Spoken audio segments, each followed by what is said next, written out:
Why does one compliment makes your whole day and one rejection ruin it? तुम इतना क्यों सोचते हो लोग क्या सोचेंगे? उनकी एक छोटी सी बात भी तुम्हारा मूड चेंज कर देती है, राइट? पर सच क्या है पता है? तुम्हें लोगों के ओपिनियन से प्रॉब्लम नहीं है, तुम वैलिडेशन पर डिपेंड हो। And why do you care so much about others? What they think about you? Why they ignored you? Why they didn't choose you? Why they replied late? It's not attention you are craving, it's validation. जब तुम्हारी self worth दूसरों पर depend होने लगती है, उनका एक complement एक ऑक्सीजन की तरह होता है, दैट यू आर इनफ। वो एक प्रूफ होता है। जब उन्होंने एक कॉम्प्लीमेंट कर दिया, तुम अपने बारे में ना सोच के सिर्फ वही सोचते रहते हो जो वो तुम्हें बता रहे हैं, जो दूसरे तुम्हें कह रहे हैं। तुम सिर्फ यही सोच रहे हो कि वो क्या बोलेंगे। अगर तुम्हें कुछ करना है, उससे पहले तुम ये नहीं सोचोगे कि मुझे कैसा लगेगा, मेरे को कैसा फील होगा। तुम बस ये सोचोगे कि वो लोग क्या सोचेंगे। तुम लोगों के बारे में इतना क्यों सोचते हो? क्या रीजन है? सो ये एक वैलिडेशन होता है। Be honest, how much your confidence change based on how others treat you? That's really exhausting because now your mood is in other people's hand. और कभी कभी तुम वैलिडेशन इसलिए भी क्रेव करते हो क्योंकि तुमने कभी खुद को वैलिडेट करना सीखा ही नहीं। इसमें तुम्हारी गलती नहीं है। इसके कुछ रीजन है कि तुम अपने आप को वैलिडेट क्यों नहीं कर पाते। जैसे जब हमारी सेल्फ स्टीम इतनी लो होती है कि हम अपनी वैल्यू दूसरों से कंफर्म करवाना चाहते हैं। Just look at your childhood. बचपन में अगर लव और अप्रिसिएशन कंडीशन पर मिला होता है तो आदत पड़ जाती है, और वो अडल्ट तक वो आदत रहती है एक अप्रूवल, दूसरों से अप्रूवल की। Other thing is comparison. The words you can do with yourself is comparison. They have different privilege, they have different pain, you have different thing, but still you are comparing.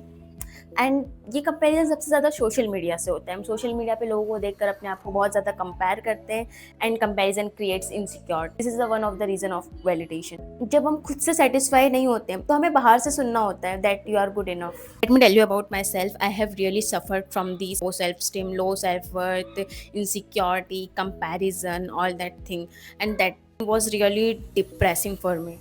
How does I stop it? It really doesn't stop suddenly, but we can do 3 things. Notice, जब तुम्हारा mood किसी के reaction से, किसी की बातों से change हो, just notice it. Then ask yourself, मैं अप्रूवल ढूंढ रही हूँ या बस रिएक्ट कर रही हूँ? Then take a one decision. मैं अपनी वैल्यू खुद डिसाइड करूँगी, चाहे सामने वाला कोई भी रिएक्शन दे, मुझे उससे फ़र्क नहीं पड़ेगा। मैं खुद डिसाइड करूँगी कि मुझे क्या करना है, क्या नहीं करना है। उनके रिएक्शन से अच्छा हो बुरा हो, मुझे उससे कोई मतलब नहीं होगा।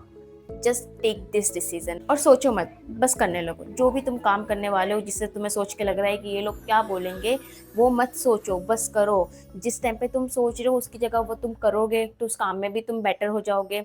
और जैसे ही करना स्टार्ट कर देते हैं, कुछ टाइम तक अजीब लगेगा, कुछ कामों में अजीब लगेगा, पर धीरे धीरे तुम्हें आदत हो जाएगी, तुम दूसरों के बारे में सोचना ही बंद कर दोगे।